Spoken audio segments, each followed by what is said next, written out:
Antes, ¿tenemos el contacto? Vamos a tener el contacto que habíamos prometido con Dino Capelli, que creo que Dino está en Sarandí. Dino, gracias por atendernos y gracias desde ya por el material. No, gracias a vos, Alberto. Sí, efectivamente estamos en Sarandí Grande, así que bueno, a la orden para lo que quieran saber. Dino, surgió ahora en las últimas horas, resurgió el caso Fernández Mendieta, quizá como coletazo de todo lo que ha sucedido, y hemos estado indagando, porque a veces no somos todólogos y hay detalles que se nos pueden escapar, y hemos estado buscando más información sobre el caso Fernández Mendieta, que sabemos que se vive más de cerca, así como quizá acá en Florida vivimos el maestro Julio Castro, ustedes, o la gente de Durazno, lugar donde también trabajás, lo sigue más de cerca porque fue allí en Durazno. Un desaparecido en democracia, porque todavía no se había procesado, ejecutado el golpe de Estado.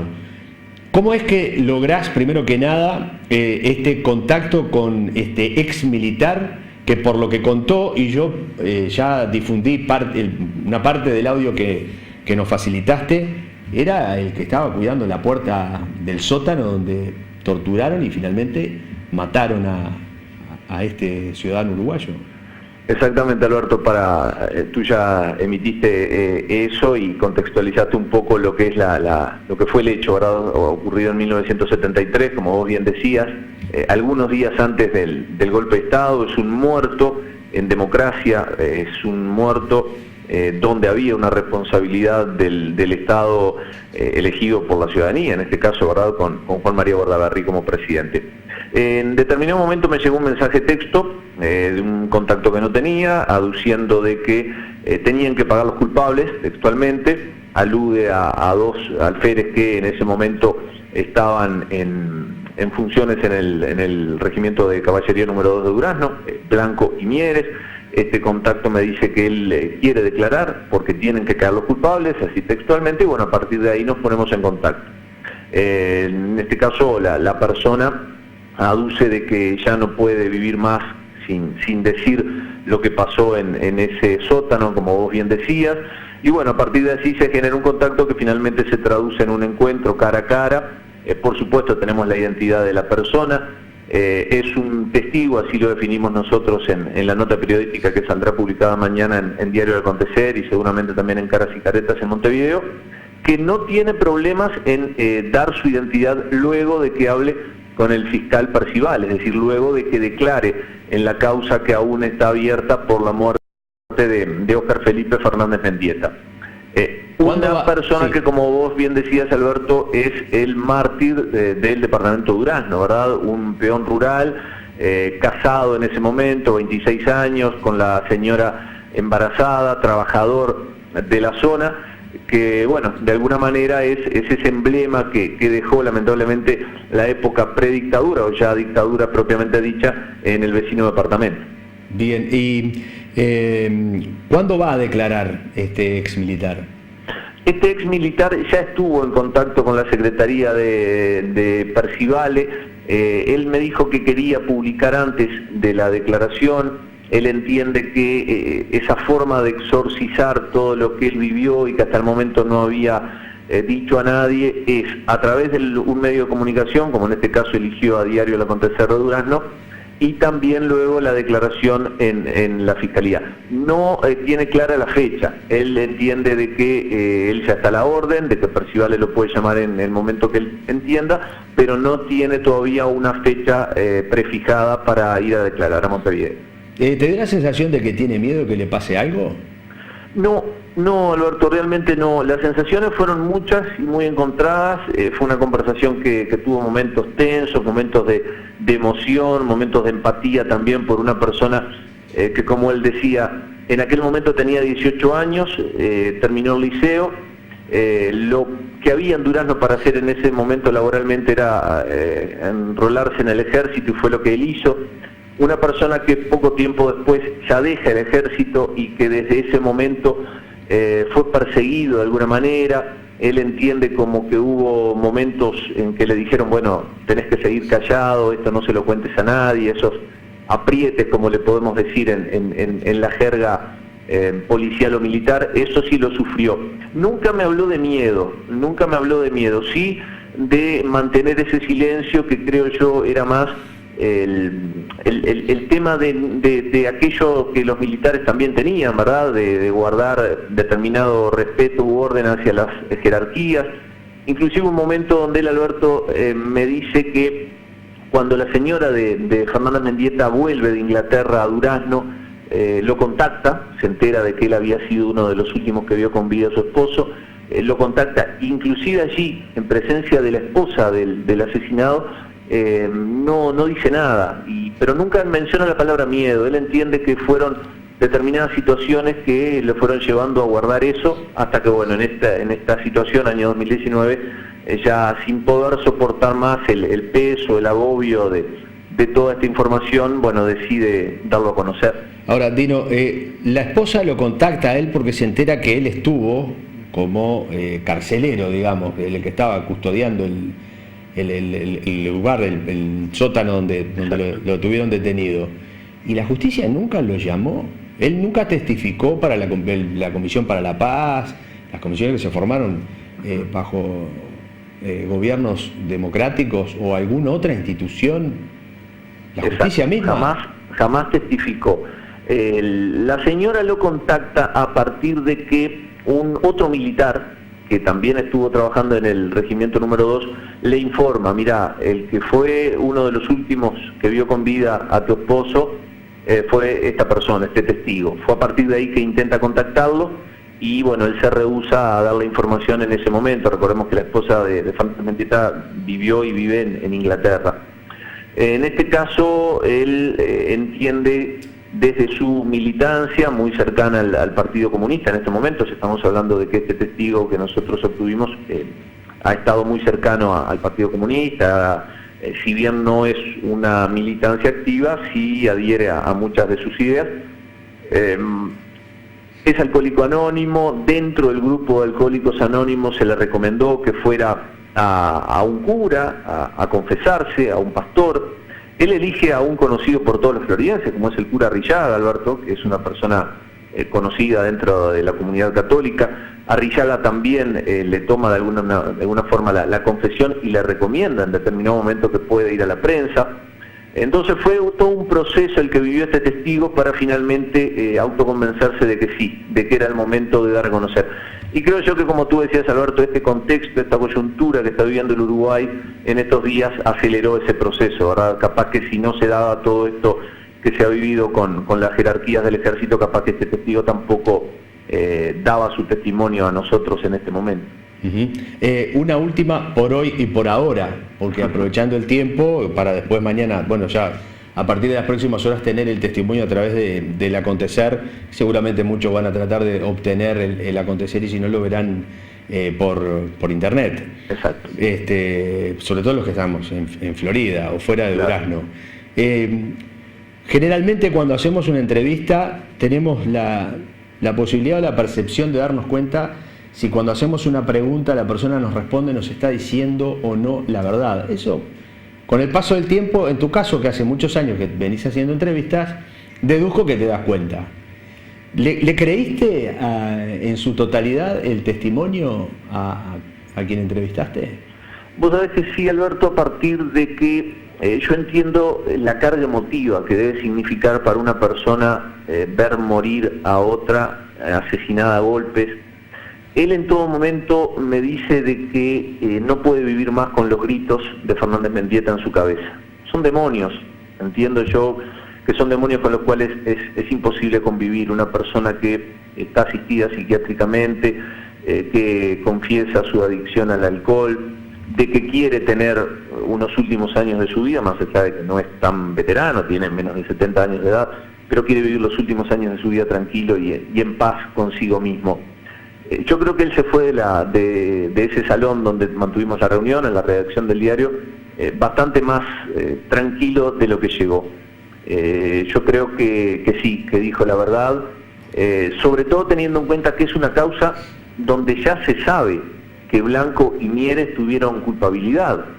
pero es una causa en la cual hay otras personas que se las menciona, como Balestrino y como tantos otros apellidos que están en la órbita de la investigación del fiscal Percivale, pero acá este hombre entiende que es necesario decir que la paliza fue tal, las torturas fueron tales que le provocaron la muerte por parte de Blanco y Mieres y Blanco, dos alférez muy jóvenes en aquel año 73. Sí, por lo que él cuenta, él ayudó a trasladar el cuerpo.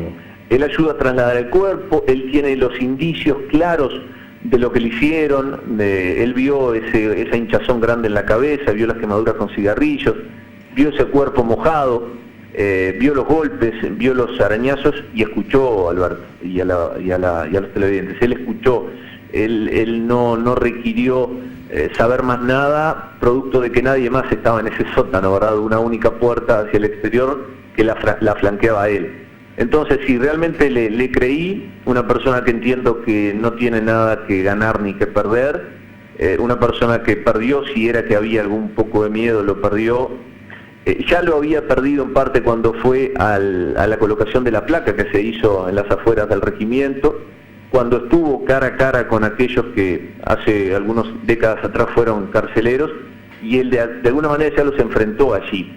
Recordemos que el encargado de caballería en ese momento, cuando hace 2 o 3 años atrás se colocó la placa a Fernanda Mendieta, no quería ese homenaje y fue amonestado por el Ministerio de Defensa por haber expresado públicamente que esa placa no debería ir allí. Entonces, estamos hablando de un hombre que sí, que entiendo que dice la verdad. Bien. Dino Capelli, muchas gracias por todo. Primero por compartir tu trabajo y por compartir este testimonio que nos parece en este momento histórico que estamos viviendo, porque es un momento histórico, por más que a veces los avatares de la política partidaria, máxime en un año tan especial como en el que nos encontramos, apunten hacia otro lado, es un momento que también debemos permitirnos la reflexión, la pausa, para tratar de buscar la verdad, que es lo que ni más ni menos todos queremos en todo lo que hacemos. Así que te agradezco mucho por tu deferencia, tu gentileza de ser tan generoso en compartir este trabajo, y nos parecía importante que también acá en Florida se conozca lo que se va a conocer en Durazno. Por cierto, Alberto, yo te agradezco a vos, como siempre, por hacer periodismo en serio, por hacer periodismo de verdad en estos tiempos donde no abunda. Mañana va a salir la nota, como decíamos, en la edición impresa del Diario del Acontecer, inmediatamente después de que eso suceda, respetando por supuesto los tiempos empresariales, la vamos a hacer conocer en la propia web del diario, también a través de las redes sociales. Estamos a la orden, por supuesto, del Servicio de Paz y Justicia, del propio fiscal y de todos aquellos que requieran conocer este poquito de verdad, que bueno, esperemos que se aclare. Muchas gracias, Alberto, y un fuerte abrazo a vos y a toda la gente. Gracias nuevamente, Nos vemos en cualquier momento.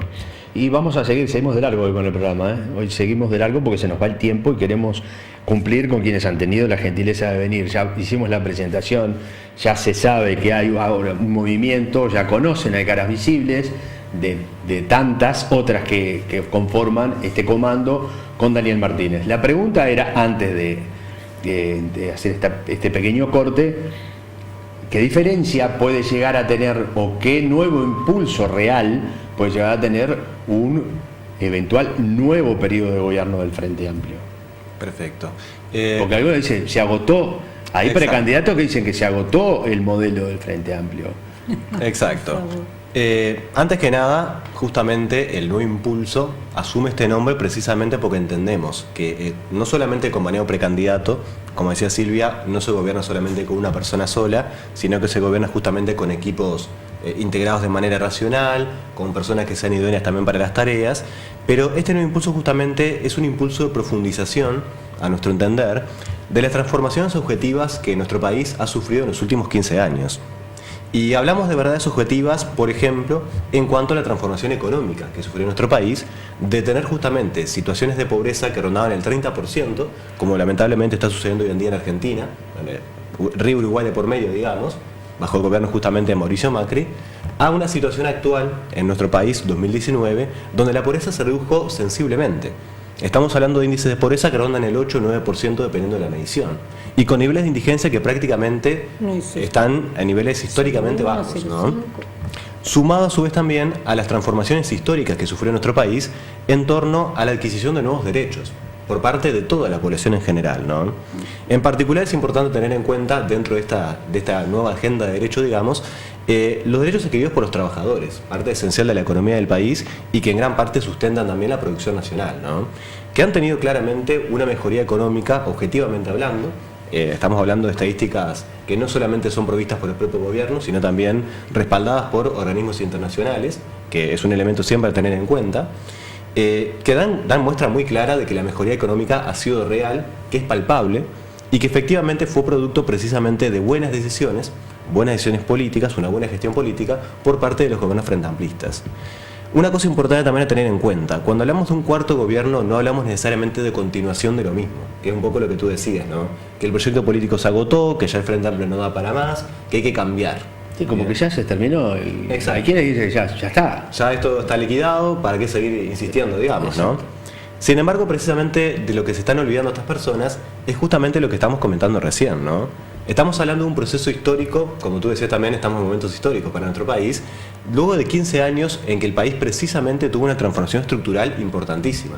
Decíamos recién un poco el tema de la matriz energética como un elemento muy concreto. Hablamos ahora de los derechos de los trabajadores que sufrieron enormes ventajas, muy cuantiosas, muy claras también, donde el beneficio económico redundó para la sociedad en general, no solamente para los trabajadores.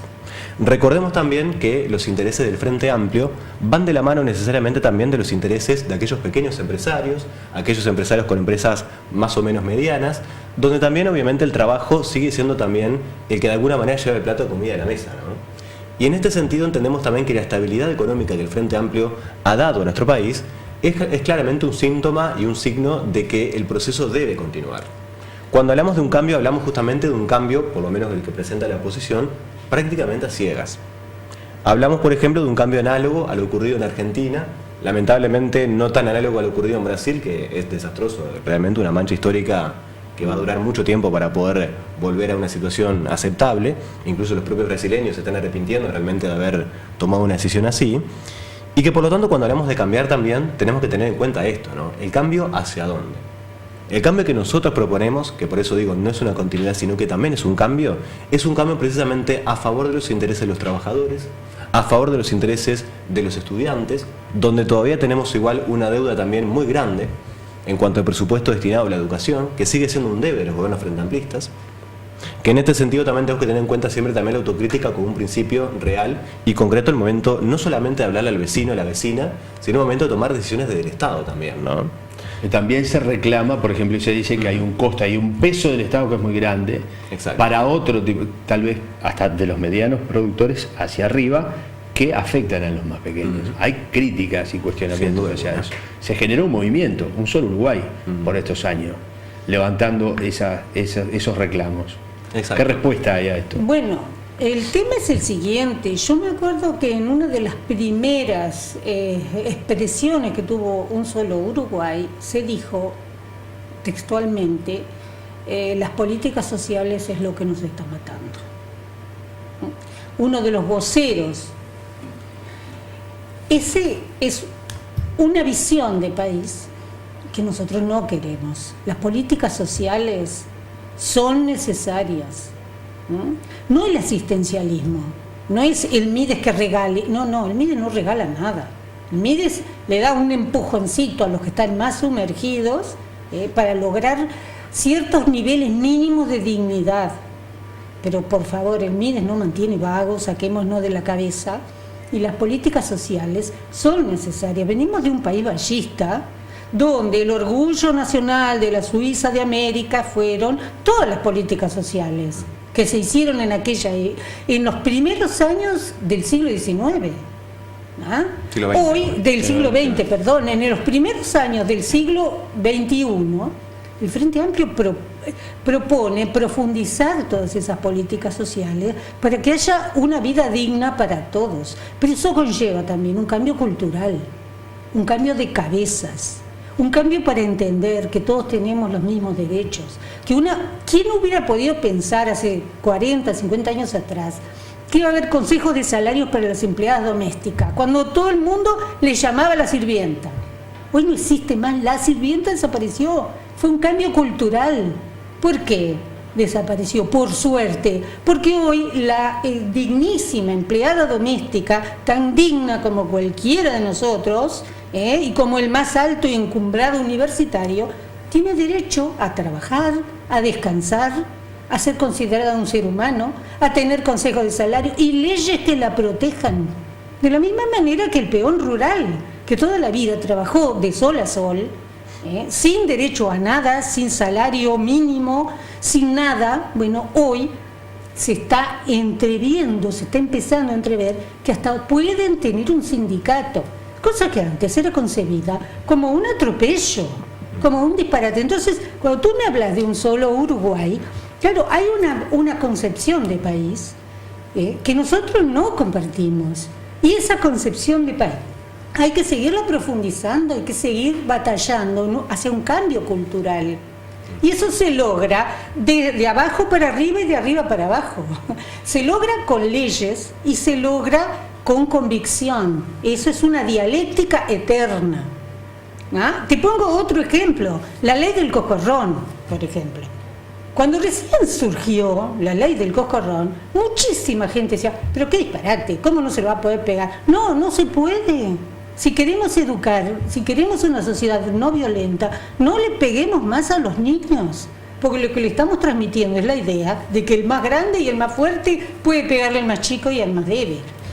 Bien, no se nos hablan muchos temas, pero se nos termina el tiempo. Pero digo, voy al tema de profundizar los cambios y que no nada agotado está el modelo. Hay que seguir con la agenda de derechos, con el cambio de la matriz energética, con el cambio económico, con las políticas ambientales, que es uno de los énfasis que mi sector político propone, que es Casagrande, con un cambio en la concepción de la prevención para la seguridad, y no apuntar tanto al policiamiento y a la represión, sino a la prevención, erradicando todo tipo de segregación habitacional y zonas rojas y todo eso.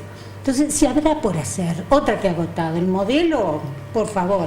Bien, cortitos, ¿dónde se reúnen? ¿Está previsto que venga Daniel Martínez? ¿Cuándo? ¿Ya está agendado o no? ¿Qué tema? Bien, sí, de momento no tenemos fecha confirmada de la visita del compañero.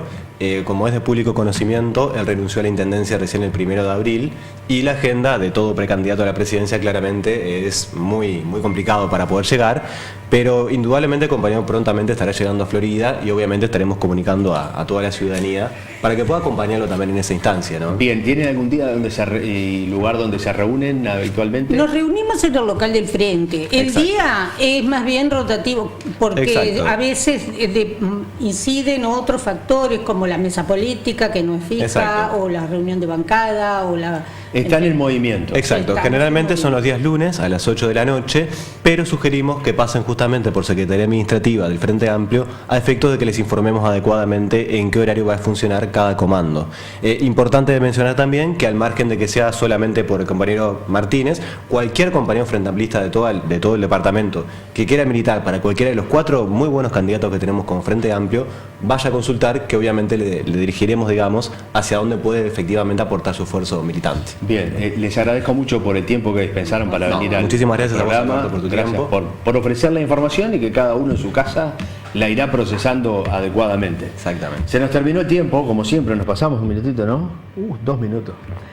Gracias, Leandro, por el aporte técnico. Muchas gracias a ustedes por estar. Como siempre les decimos, disfruten de la vida, vale la pena. Nos reencontramos en cualquier momento. Que pasen bien.